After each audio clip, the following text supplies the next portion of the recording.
Hello अस्सलाम वालेकुम everyone. आज हम पढ़ने जा रहे हैं फ़र्स्ट एड किट में कौन कौन से आइटम्स होते हैं, हम फ़र्स्ट एड किट को कैसे यूज़ कर सकते हैं अगर कोई हमें इमरजेंसी फेस आ जाती है या हम किसी को इमरजेंसी में देखते हैं।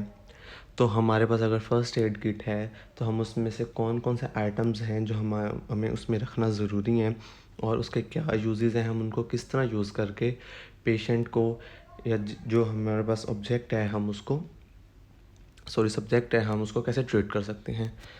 हम पढ़ते हैं इनके बारे में फ़र्स्ट एड किट्स के जो हमारे पास। तो कहते हैं जो बेसिक फ़र्स्ट एड किट होती है ना, उसमें ये फॉलोइंग आइटम्स हमारे पास होते हैं जो कि वेरी इंपॉर्टेंट है। ठीक है, बहुत सारे आइटम्स होते हैं फ़र्स्ट एड किट में, लेकिन इसमें बहुत जो इम्पोर्टेंट हैं, जो बेसिक हैं फ़र्स्ट एड देने के लिए, वो हैं जैसा कि हमारे पास फ़र्स्ट एड मैनुअल है, gloves, tourniquet, sterile gauze pads, elastic bandages, adhesive tape, antiseptic wipes, safety pins, tweezers, pain killers, ointment and antacid. So ये वो हैं हमारे पास आइटम्स जो कि हम एक फ़र्स्ट एड किट में होना बहुत ज़्यादा ज़रूरी है, क्योंकि इन अगर आपको किसी इमरजेंसी को फेस करना पड़ रहा है तो आपके लिए ये आइटम्स होना बहुत ज़रूरी हैं आपके पास। इन सब आइटम्स की अगर हम डिटेल्स पढ़ें बारी बारी, तो सबसे पहले फर्स्ट एड मैनुअल की हम बात करते हैं। तो फर्स्ट एड मैनुअल में क्या होता है, बेसिकली ये first aid manual is not a big deal, it's only just a book. अब ये एक बुक है, इसमें क्या लिखा गया जी, इसमें हमें बताया गया कि आपने एक एमरजेंसी सिचुएशन को कैसे डील करना है।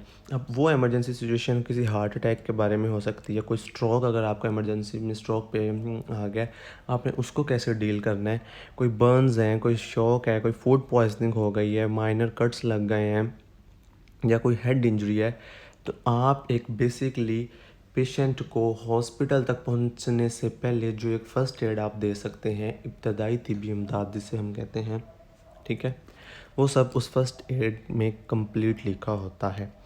Dealing with emergencies at work, administering CPR, administering first aid to unconscious casualties, first aid to bleeding और वाउंडेड कैजुअलिटीज़, ठीक है, ये सारे first aid to scars, burns, bone muscle injuries, safe transportation of casualties के मतलब वही कि emergency में कि एक पेशेंट को हॉस्पिटल पहुंचाने से पहले जो आपने बेसिक आप दे सकते हैं उसकी ज़िंदगी बचाने के लिए, वो सारा फर्स्ट एड मैनुअल में होता है। और एज अ डॉक्टर, ठीक है, as a medical health work या as a health work professionalist, आपके पास ये फ़र्स्ट एड मैनुअल होना बहुत ज़्यादा ज़रूरी है और आपको इस चीज़ का नॉलेज होना। नेक्स्ट हम बात करते हैं ग्लव्स की। फ़र्स्ट एड किट में हमारे पास ग्लव्स होना बहुत ज़्यादा ज़रूरी है, ठीक है, बिकॉज़ अक्सर होता है कि बहुत स्वेयर एक्सीडेंट्स हमें मिलते हैं इमरजेंसीज़ में, ठीक है, हम देखते हैं तो उनको डील करना बहुत डिफ़िकल्ट है। बहुत से लुब्रिकेटिंग और फ्लूइड्स पेशेंट्स का जो होता है लीक आउट हो रहा होता है, उससे बचने के लिए हम क्या करते हैं, कोई इन्फेक्शन ना हो, तो ग्लव्स जो कि बहुत नेसेसरी हैं। तो कहते हैं जो पहली चीज़ आपके फ़र्स्ट एड किट में होनी चाहिए, that will be the gloves. तो कहने का we wear gloves not just to protect ourselves from blood and HIV, but from all body fluids and all infection. That's the obvious stuff, but it is useful to have a few spare pairs in your kit because you never know when you are going to need improvise. Obviously आपको नहीं पता कि मतलब actually this is all about the severity of the patient, या किस severity की हमारे पास emergency situation है। जितनी ज़्यादा इमरजेंसी सिचुएशन है, अगर ब्लीडिंग बहुत ज़्यादा हो रही है तो हो सकता है कि आपको बारी बारी ग्लव्स चेंज करना पड़ सकते हैं। तो this is very basic item in your first aid kit. Next अगर हम बात करते हैं तो टॉर्निकेट है। टॉर्निकेट आप अक्सर देखा होगा कि जब भी आपको ब्लड टेस्ट देने जाते हैं, जब या कोई इंट्रा वेस्कुलर आपने इंजेक्शन लगवाना होता है, तो for the identification of your veins tourniquet को यूज़ करते हैं, ठीक है। तो एल्बो जॉइंट से बिल्कुल हल्का सा ऊपर वो आपका टॉर्निकेट बांध देते हैं, ठीक है, फिर आपकी वेन आइडेंटिफाई करते हैं, ठीक है। तो टॉर्निकेट्स आर टाइट बैंड्स हैं, एक्चुअली इलास्टिक बैंड्स होते हैं, use to control bleeding by completely stopping the blood. अब हम इसका यूज़ पढ़ रहे हैं फर्स्ट एड में, not for giving the IV injections, okay. Tourniquets work only on arm and leg injuries. You cannot exactly wrap a tight band around a patient's neck and change it down to stop the flow of blood. Obviously कह रहे हैं कि on the leg reason और arm reason पे हम इसका अच्छा इस्तेमाल कर सकते हैं। नेक्स्ट जो हमारे पास बहुत बेसिक और बहुत इंपॉर्टेंट चीज़ है, that is the sterile gauze pads. Sterile gauze pads जैसे गॉज पैड्स जो होते हैं ये बिल्कुल स्टीराइल होते हैं, ठीक है, सेफ्टी के लिहाज से बहुत ज़्यादा अच्छे होते हैं, एंटीसेप्टिक्स होते हैं, इनके बहुत सारे फंक्शन हैं। It is use to stop bleeding, clean the wounds, minor scabs, cut burns and absorbs the fluids. आप देख रहे हैं कि बहुत प्योर कॉटन से ये बने होते हैं, तो इनका यही है। और they also provide enough space for the wound.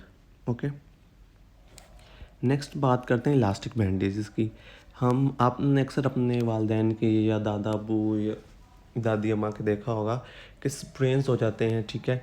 वो मतलब तो उनकी क्या होता है कि हम एंकल जॉइंट पे, नी जॉइंट पे या एल्बो जॉइंट पे, ठीक है, वो क्या करते हैं, अक्सर इन इलास्टिक बैंडेजेस को बांधते हैं। ओके, तो ये इनका यूज़ होता है for stabilize the splints, reduce blood flow to injured area by providing localize pressure. Localize pressure reduce blood flow को भी रोक देते हैं इंजर्ड एरिया तक जाने के लिए, क्योंकि हम हल्का सा जब प्रेशर अप्लाई करते हैं तो ब्लड का फ्लो उस जगह तक रुक जाता है। मसल्स में जहाँ स्प्रेन हो जाता है, ठीक है, या स्ट्रेन पड़ जाते हैं, तो वो उधर भी हमने बात की कि बहुत ज़्यादा हमें बेनिफिशियल है for treating ankle and knee sprains and elbow sprains also.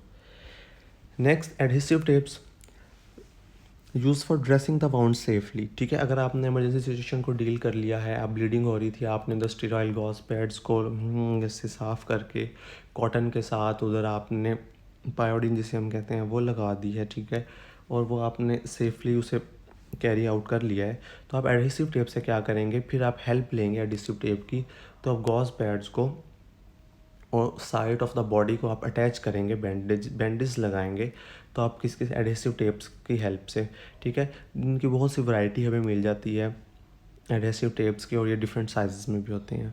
Next है एंटीसेप्टिक वाइप्स। एंटीसेप्टिक वाइप्स का फर्स्ट एड किट में होना बहुत ज़्यादा ज़रूरी है, बिकॉज जब तक वाउंड्स को हम सैनिटाइज नहीं करते, उनको एंटीसेप्टिक कोई सोल्यूशन या कुछ भी हम लिक्विड से नहीं अगर साफ़ करते, तो बाद में क्या होता है कि बाद में उधर इन्फेक्शन हो सकता है, ठीक है। और यही इन्फेक्ट बैक्टीरिया और जर्म्स को किल करने के लिए बेसिकली जो हमारे पास एंटीसेप्टिक होते हैं, ठीक है। और जैसा कि हम डेटोल का बहुत ज़्यादा यूज़ करते हैं अपने एज ए दो के हमारे पास एज ए एंटीसेप्टिक और डिसइंफेक्टेंट के तौर पे भी हमारे पास डेटोल यूज़ होता है।